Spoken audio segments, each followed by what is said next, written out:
Fala, meus amigos, sejam todos muito bem-vindos. Meu nome é Cássio Guinho, eu estou aqui fazendo uma leitura da EBD, nossa EBD em áudio, Teófilo Reformado. Eu sou da Igreja Presbiteriana do Bairro Divino e hoje, especificamente, nós vamos para a parte 2 do capítulo de O Significado da Morte, é o capítulo 22 do nosso livro de Teologia Sistemática.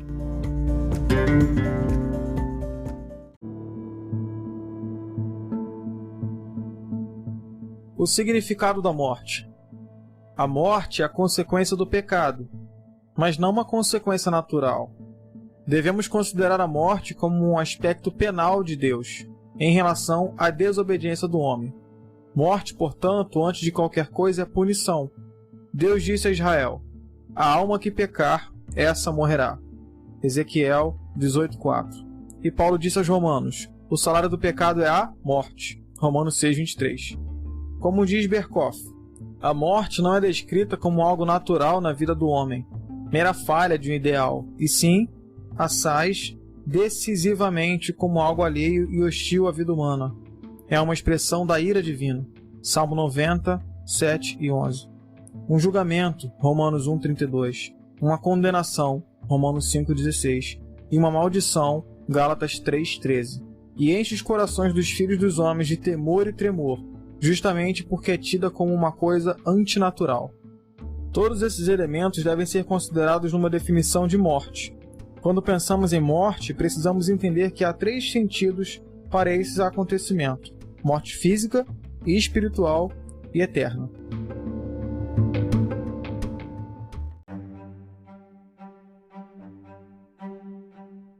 Morte espiritual. O primeiro aspecto da morte a ser considerado é seu caráter espiritual.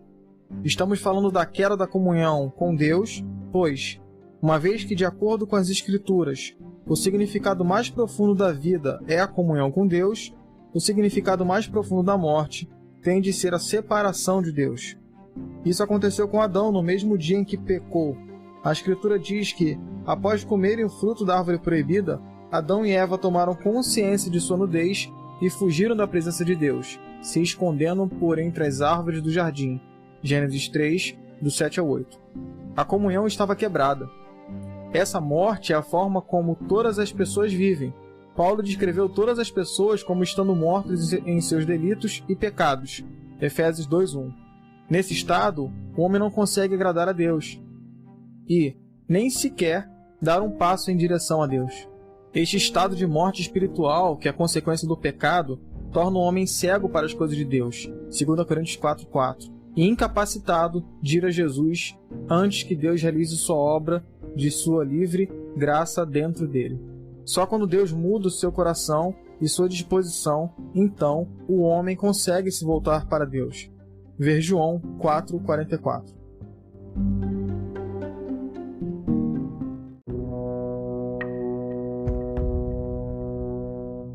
Morte física. Nesse sentido, a morte deve ser entendida como a separação do corpo e da alma. Quando a alma deixa o corpo, a morte chegou. Tiago 2:26.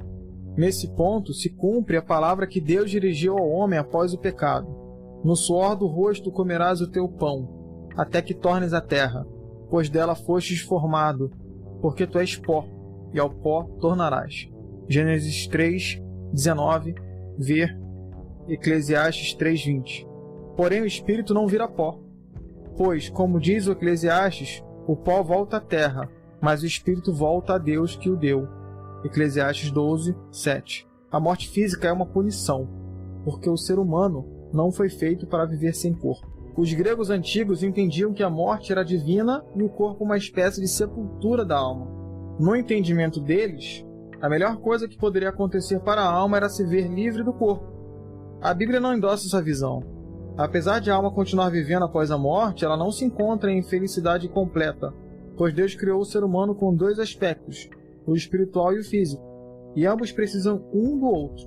Por essa razão, a Bíblia não diz que a alma que vai para o céu, depois da morte, encontrou o seu destino final, mas anuncia um dia da ressurreição, quando o ser humano ressurgir completo em corpo e alma.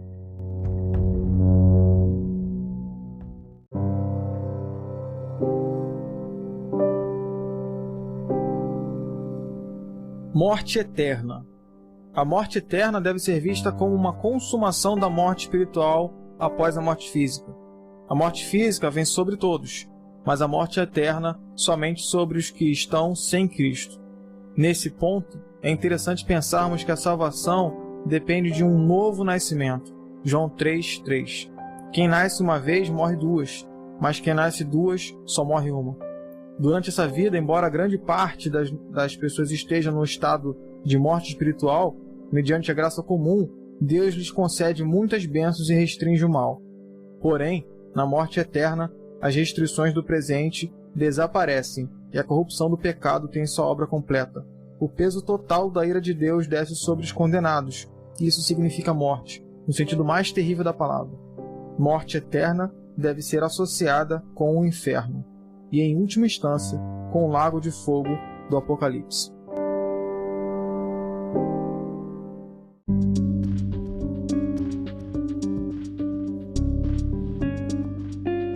Dias contados. A morte será a última das consequências do pecado ser retirada do mundo. No capítulo 15 de 1 Coríntios, o apóstolo Paulo faz uma defesa magistral da ressurreição de Cristo e dos crentes. Nesse capítulo, ele também fala muitas coisas sobre a morte. Primeiramente, ele repete o ensino de Romanos 5, do 12 ao 19. Visto que a morte veio por um homem, também por um homem veio a ressurreição dos mortos. Porque assim como em Adão todos morrem, assim também todos serão vivificados em Cristo. 1 Coríntios 15, 21 e 22. Essa promessa de vitória pessoal sobre a morte descansa sobre a vitória de Cristo. Ele abriu o caminho para a vitória sobre a morte e agora os homens podem transitar por ele. Mas, além de ter aberto o caminho, o Senhor ocupa uma posição de governo e luta para destruir todos os seus inimigos. Paulo diz que o fim só virá quando houver destruído todo o principado, bem como toda a potestade e poder. 1 Coríntios 15, 24. Evidentemente, ele está falando de Satanás e suas hostes malignas. A morte e a ressurreição de Jesus já garantiram a vitória sobre Satanás, tanto que ele perdeu o seu posto de acusador. Apocalipse 12, 10. Porém, ainda falta o dia que ele será totalmente esmagado, cumprindo a promessa de Gênesis 3,15. Ou como diz Paulo, porque convém que ele reine até que haja postos todos os inimigos debaixo dos pés. O último inimigo a ser destruído é a morte. 1 Coríntios 15, 26 e 27. Os inimigos que assim serão submetidos não são somente seres inteligentes hostis a Cristo, como também todas as formas de mal físicas e morais, já que se inclui especialmente a morte. A morte, na linguagem de Paulo, é justamente o último inimigo. Naquele dia, Cristo e a morte se encontrarão pela última vez. O próprio Cristo conheceu muito bem os poderes da morte. Lembramos daquela inesquecível cena do Senhor diante do túmulo de Lázaro. Quando Maria, irmã de Lázaro, se aproximou de Jesus, João relata: Jesus, vendo-a chorar, e bem assim os judeus que a acompanhavam, agitou-se no seu espírito e comoveu-se, e perguntou: Onde o sepultastes? Eles lhe responderam: Senhor, vem ver. Jesus chorou. João 11, 33 a 35. Essa foi uma das poucas ocasiões em que Jesus chorou. Qual teria sido o motivo desse choro? Certamente não era um choro de impotência diante das mazelas da vida. O Senhor, que ressuscitaria Lázaro em seguida, não precisaria chorar por isso.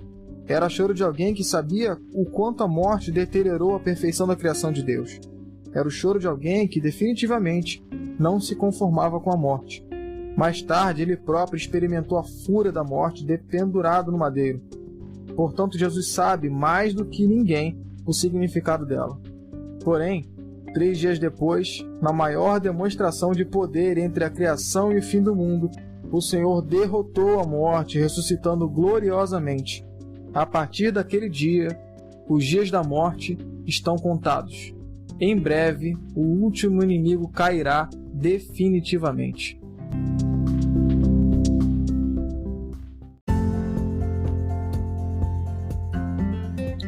Pessoal, espero que vocês tenham gostado. Essa aula foi sobre o significado da morte. A nossa próxima aula será sobre mal transformado em bem. Espero que você tenha um dia abençoado, uma noite abençoada, uma tarde abençoada. Assista a EBD na sua igreja, vá, se possível, na sua igreja e estude a palavra de Deus. Abraço.